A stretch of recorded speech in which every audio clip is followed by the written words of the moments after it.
Hello guys, welcome if you're new, welcome back if you've been here already. My name is Rosie and today we're going to be looking at some Springcore Islands. I've been absolutely obsessed with this theme recently, so I can't wait to show you guys some of my favourite ones from Instagram. I would quickly like to thank all of the owners that let me come and tour their islands for this video. I will make sure to leave all of their Instagrams in the description below so you guys can go and check them out as well. Before we get started, I also want to say a massive thank you to Liz the Lass. Her video recently about Springcore Islands really inspired me to make this.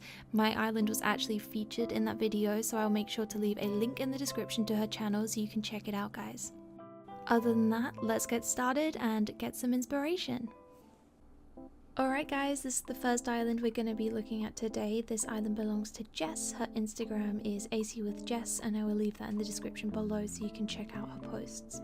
Jess's island is called Ophidia. I'm not 100% sure on the pronunciation, but I think I'm saying it right, and it's absolutely beautiful. I love her pictures on Instagram, so I knew I had to check this one out. This is Jess's map. As you can see, the island's not completely finished, but the dream address is at the bottom there if you want to come and see what she's done so far. I had so much fun wandering around this island. It is absolutely beautiful. I love how she's done her paths. They remind me a lot of the paths that I've done on my island. They're very easy to do like this. You just have to put the in-game light dirt path down and then you just simply put the QR paths over them. And they just give you this really beautiful, overgrown, mossy almost effect. I love how it looks. One thing that you will see a lot on Springcore Islands are picnic areas. They're just such a really good area to fill small spaces with when you have nothing else to put there. Another thing that I really enjoyed about Jess's island was just how easy it is to get around. I didn't really get lost at all on her island and it still felt very natural. Another thing to bear in mind if you are going to be doing a Springcore Island is the trees that you use. On Springcore Islands, along with the normal hardwood trees and cedar trees, people tend to stick to just using pear trees. I think this is because they just match the colour scheme a lot better. If you are doing a Springcore Island that has more colours, so if you're having one that has some pinks and peachy colours, then using the peach trees look great as well. As you can see on Jess's island as well, she has used trees that are different heights, and I think that also is something that's really good to use on Springcore Islands. I think some of the shorter trees look really adorable. If you check this one out that we're gonna see in just a second, look how cute that is next to the washing line. I actually really love this area that Jess has made. Not only is it beautiful, but it's also a great spot for me to show you some of the flowers I see quite a lot on Springcore Islands. So we have cosmos, tulips, months, and hyacinths. Those are the ones that I see most commonly.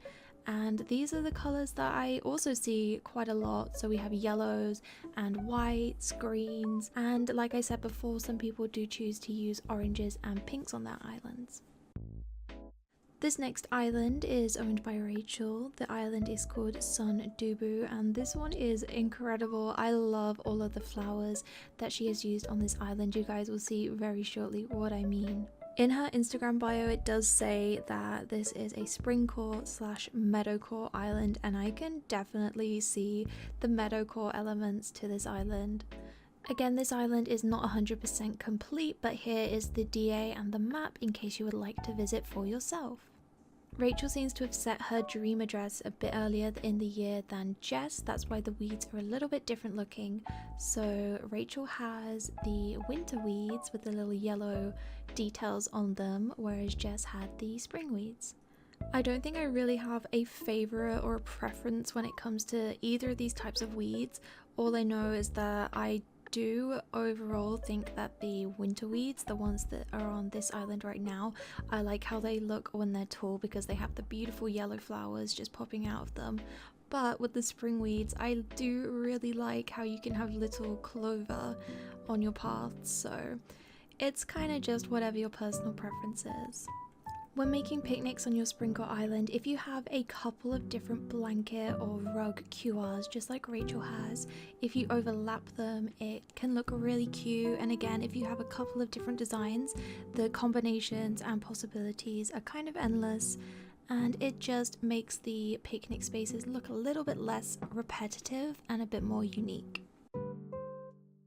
Another thing that I see quite a lot on Springcore Islands is using flowers actually on the paths or in the way of places that you're going. I think it just makes it look really natural and pretty and kind of overgrown and whimsical, which is perfect for this theme. If you're struggling to fill up an empty space on your Springcore Island, why not add a cute little fishing spot just like Rachel has here, or maybe a duck pond.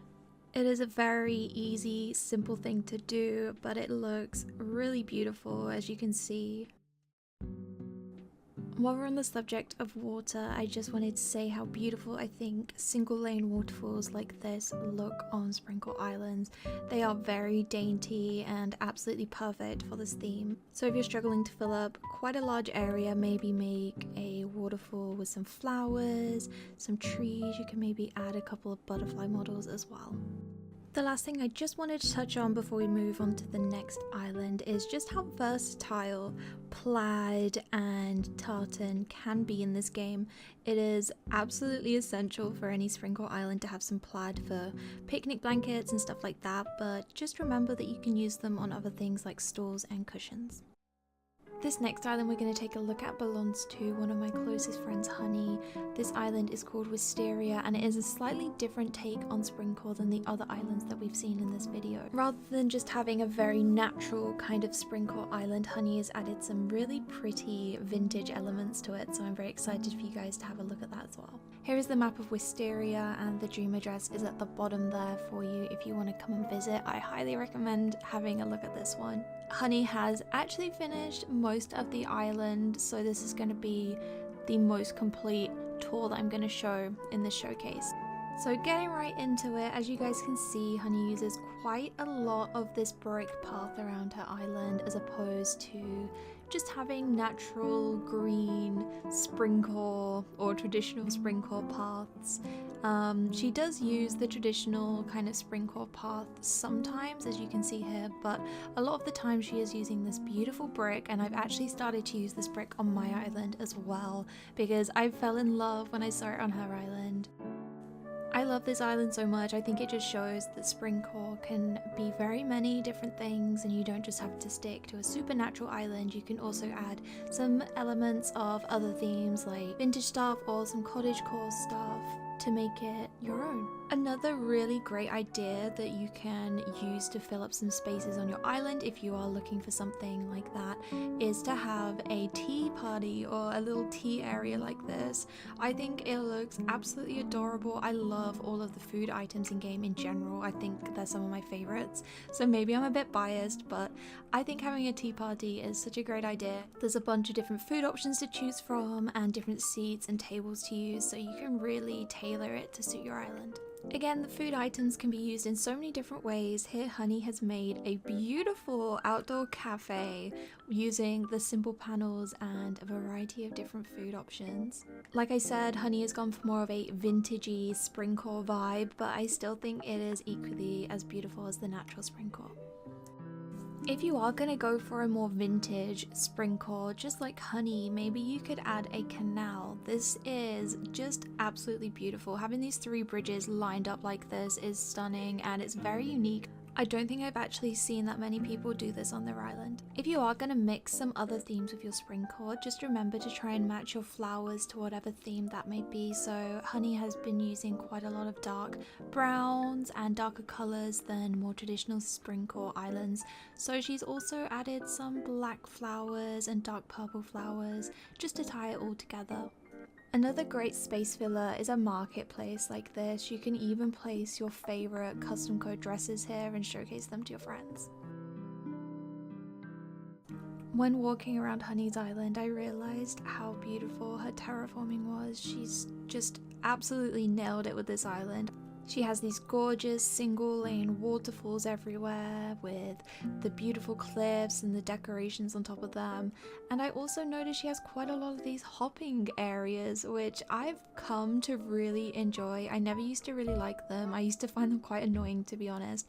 But for these islands, I think just being able to hop over a running stream like that is just so precious. And I highly recommend, if anyone is doing a Springcore island, try and get some hopping stones or even little rivers you can jump over like this. I just had to show you guys this amazing terraforming by Honey. I fell in love with this area. A lot of the time you do see big lakes and stuff like that on islands, but having a big waterfall that you can overlook like this, I think is just as beautiful. I'm not going to show any more of Honey's Island in this video, unfortunately, because I really want you guys to go and be able to explore it and check it out for yourselves. The final island that we're going to be looking at in today's showcase belongs to Raven, aka Kiskabuki on Instagram. Again, everybody's Instagrams and social medias will be linked in the description, so make sure to check them out. Raven has described their island in their bio on Instagram as an overgrown forest plus Springcore, so again this will be slightly different to the traditional Springcore that we've seen earlier in the video. Raven's island is called Cupid Isle, and there is the dream address at the bottom if you guys would like to come and visit this one for yourself. This island was so fun to explore, you guys. I cannot even describe how amazed I was when I was walking around here. I've seen some photos on Raven's Instagram, but oh my goodness, even though they're beautiful, they do not do this island justice. It is absolutely incredible. Out of all of the islands that we've seen in this showcase, this one is definitely the most terraformed, so I hope you guys enjoy having a look at something a little bit different to the others. While I was walking around Raven's Island, I noticed that they had been using some very creative and unique decorating ideas. I love how they make it look like this tree has fallen over and now it's covering the path, which is perfect for an overgrown foresty vibe.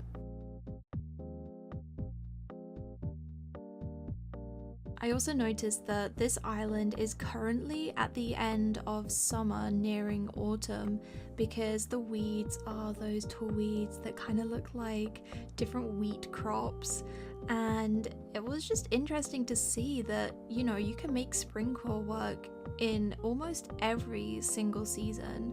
I think as long as the grass is green and you don't have that white snow from winter, then you can just really do Springcore any time of the year. Here's another way that you can use the blanket or rug cures. If you just place a bunch of them together like this and mix and match them around a bit, then they can create a really cute little patchwork quilt. As I walk around Raven's Island, you'll see a lot of tall weeds, and you guys can get these in your game as well. All you need to do is just make sure that you have less than 150 weeds planted, and then you need to plant the weeds wherever you want them to grow tall, and just time travel a couple days or wait a couple of days and your weeds will start growing. That's because if you have less than 150 weeds, then your weeds will grow. If you have more than 150 weeds, your weeds will not grow.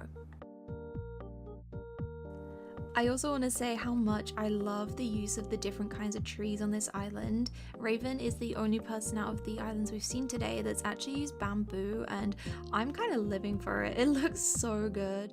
This is another great tip that works for any kind of island. If you are struggling with the amount of bridges you have, just make a land bridge and you can just easily connect one piece of land to another. Okay, now this was something I was not expecting to find on this island, but I know a lot of people have been making them. This is a treehouse, and how adorable is this? Having a treehouse somewhere on your island, if you are struggling to fill up a large piece of space, is a great solution to that, because they do take up a lot of space, but the payoff is huge. Look how amazing this looks. Just like Honey's Island, because there is quite a lot to see here. I didn't want to show you everything because I want you guys to be able to go and explore by yourselves. And that's the end of this video, guys. Thank you so much for watching. If you have made it this far, I hope that you enjoyed seeing some different kinds of Springcore Islands. I know that I had a lot of fun touring them, and I hope you guys got some inspiration, because I know I definitely did. Make sure to go and check out all of the island creators in the description below. I will list all of their Instagrams. Go give them a follow, go give them some likes, and tell them that I sent you. I also want to give a massive shout out to my YouTube members for supporting me and the channel. It means the world to me that you guys are members, and thank you so much. I wouldn't be able to make my content without you. Other than that, guys, remember to like the video and subscribe if you haven't already, and I will see you either in the next live stream or the next video. Bye, guys!